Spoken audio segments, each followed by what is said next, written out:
안녕하세요. 애니우먼의 해리입니다. 안녕하세요. 버러입니다. 저희가 오늘 분석할 캐릭터는 웹툰 극락왕생의 두 주인공 도명과 자원입니다.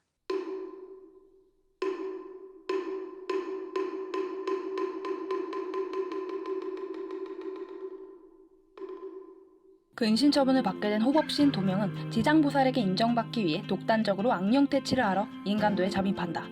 허나 관세음에게 들키게 되고 도명은 퇴치하려던 귀신 자원과 함께 인간도에 떨어지게 되는데 1년 동안 사람으로 다시 살게 된 자원을 극락왕생시키려는 임무 가능할지? 극락왕생은 딜리업에서 연재 중인 웹툰이고요. 불교 세계관을 기반으로 한 말하자면 동양 판타지 장르의 웹툰입니다. 네, 구성은 흑백 만화로 되어 있고요. 그 옛날 만화 잡지의 향수를 불러일으킵니다. 여성 서사 작품이고요. 굉장히 많은 여성 캐릭터들이 다양하게 나오고 다 여성이기 때문에 흥미롭고 편안하게 보실 수 있는 작품입니다. 극락왕생은 캐릭터가 굉장히 입체적인 작품이에요. 저희가 애니어그램으로 캐릭터를 분석하겠다고 했는데 애니어그램이라는 게 사람을 어떤 유형이다 이렇게 나누고 끝내는 게 아니라 해당하는 유형 안에서 건강이 정신적 건강에서 건강한 부분과 불건강한 부분이 스펙트럼으로 나뉘어 있거든요. 1번부터 9번까지 9가지의 유형 번호가 있는데 1번 안에서도 건강할 때랑 불건강할 때랑 오르락 내리락 하는 그래프를 그리면서 살아요. 그런데 우리가 영화든 웹툰이든 만들어 놓은 어떤 캐릭터가 되게 평면적으로 느껴질 때 보면 그 캐릭터는 건강의 어떤 지점에 고정이 되어 있다고 느꼈거든요.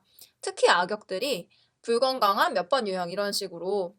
하지만 사람이 사실 항상 불건강하거나 항상 건강한 사람이 없지 않습니까? 그렇죠. 극락왕생 안에 인물들이 이 정신건강의 면에서 어떤 지점에 고정되어 있는 게 아니라 그 캐릭터가 건강해졌다, 불건강해졌다, 왔다 갔다 하면서 개연성을 가지고 자기 유형 스펙트럼 안에서 건강과 불건강한 지점을 전부 보여주고 있어서 입체적인 캐릭터라고 느꼈어요. 그리고 작품이 진행되다 보면 캐릭터가 성장하거나 혹은 반대로 불건강하거나 망가지기도 하잖아요. 이때 캐릭터가 정신건강의 한 지점에 고정이 되어 있을 때는 서사를 풀어내는데 신빙성이 떨어지기도 해요.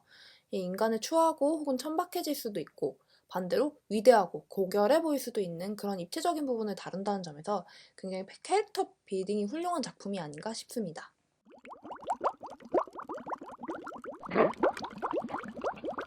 그래서 저희가 오늘 분석해볼 우리 도명이와 자원이의 애니어그램 유형은 과연 몇 번일까요?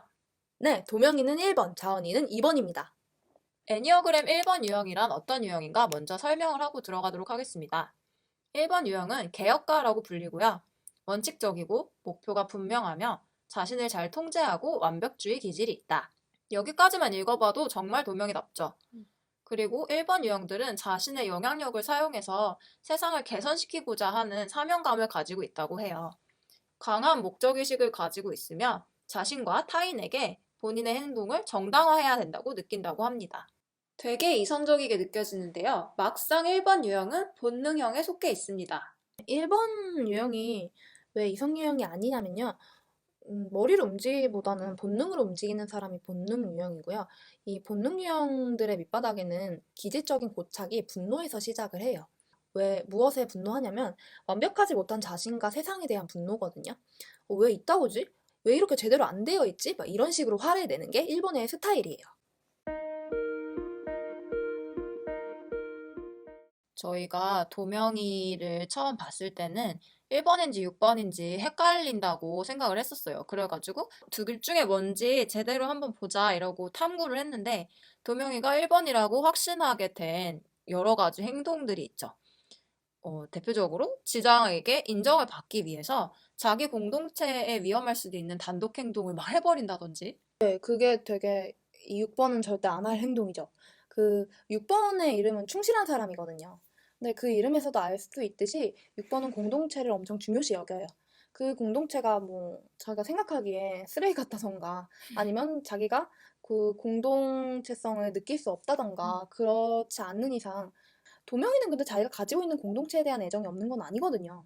그럼에도 불구하고 본인의 생각이 옳고 이걸 해야 되기 때문에 공동체를 위험에 빠뜨리는 행동을 거리낌 없이 할 수 있는 것 자체가 아, 이거는 6번이 할 만한 행동은 아니다라고 판단이 들었고 그래서 도명이가 1번이다고 확신할 수 있게 되었습니다.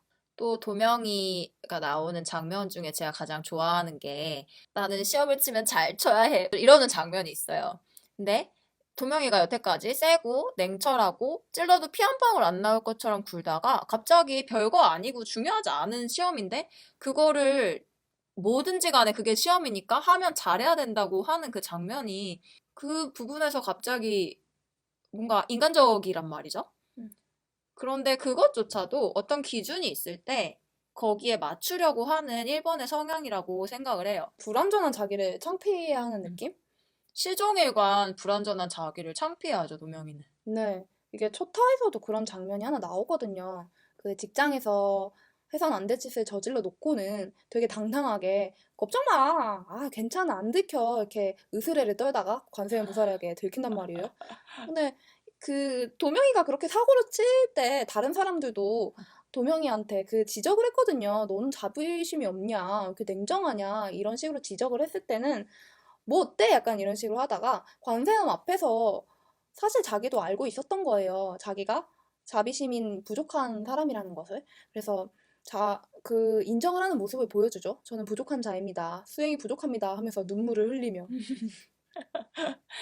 여러 가지로 일본들의 특성을 많이 보여주더라고요. 진짜 완벽주의잖아요, 도명이는. 네. 그래서 다른 사람들이 해야 되는 서류도 자기가 막 다 맡아가지고 완벽하게 해가지고 자기가 올리겠다 그러고 남들이 해야 되는 일도 자기가 다 맡아서 하려고 하고 음. 네, 일본 사람들한테 되게 흔하게 볼 수 있는 모습이죠, 일중독은. 근데 도명이가 옳다고 생각하는 건 말하자면 지장한테 인정받는 거잖아요. 지장이 다스리고 있는 지옥도가 잘 돌아가고, 자기 공동체도 인정을 받고, 결점이 없다는 걸 보여주는 게 목표이기 때문에 이런 편법과 단독 행동을 할 수 있는 거죠. 근데 본인이 만약에 도명이가 생각하는 옳고 그름이 지장한테 인정받는 게 아니라 그런 규칙을 잘 따르는 거였다면, 지옥도에서 정해진 규칙을 따르는 거였다면은 오히려 그렇게 안 하고 부하 직원들을 채찍질을 했을 것 같아요. 막 완벽하게 빨리 해놓으라고 들들 볶고 붙잡고. 도명이 캐릭터가 좋았던 것 중에 또 하나는 사실 이 캐릭터가 그동안에 남자 주인공으로 굉장히 많이 나왔어요.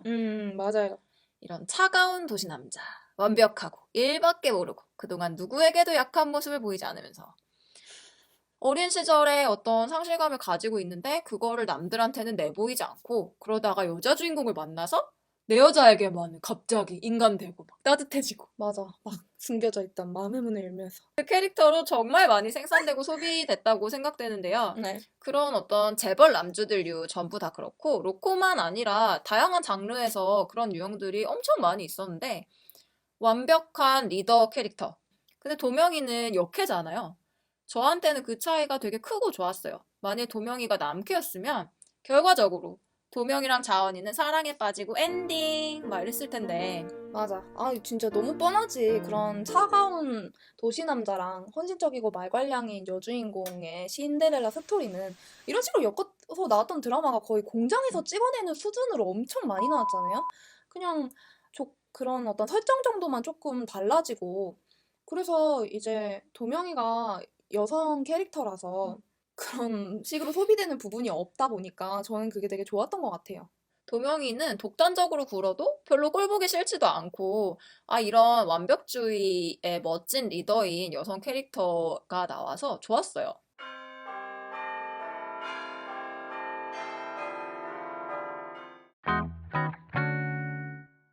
실제 인물을 기반으로 만든 캐릭터가 아니라 작가가 완전히 창작한 인물이어도 어떤 애니어그램 유형에 신기하게 들어맞는다고 했던 그 이야기를 해주실 수 있나요? 아, 네네. 그 어떤 작품이나 미디어 같은 걸 볼 때 저도 모르게 유형 추론을 하고 있는데 보통은 이게 다 어떤 한 사람 머리에서 나오는 거잖아요. 그쵸. 웹툰이나 드라마의 캐릭터라는 거는. 네. 그러니까 한계가 생길 수밖에 없잖아요. 픽션이니까. 실제로 어떤 사람을 관찰하고 그 사람을 그대로 본떠서 만들지 않은 이상은 그게 좀 어려운데 보다 보면은 흔히들 말하죠. 캐봉 왔다고. 잘 나가다가 이제 스토리가 갑자기 엎어지면서 캐릭터 붕괴가 오면서 보는 사람으로 하여금 이 캐릭터가 이런 성격이 아니었는데 흐름 없이 갑자기 안 할 것 같은 행동을 하나. 근데 이게 애니어그램의 시선으로 봤을 때도 얘가 무슨 번호인 것 같은데? 이건 무슨 번호가 절대 하지 않을 것 같은 행동을 하네? 근데 그런 면에서도 도명이나 자원이가 이게 어떤 사람을 보고 롤모델을 사용하나 싶을 정도로 상당히 입체적이고 건강한 면과 불건강한 면이 그 한 유형으로 귀결이 돼요.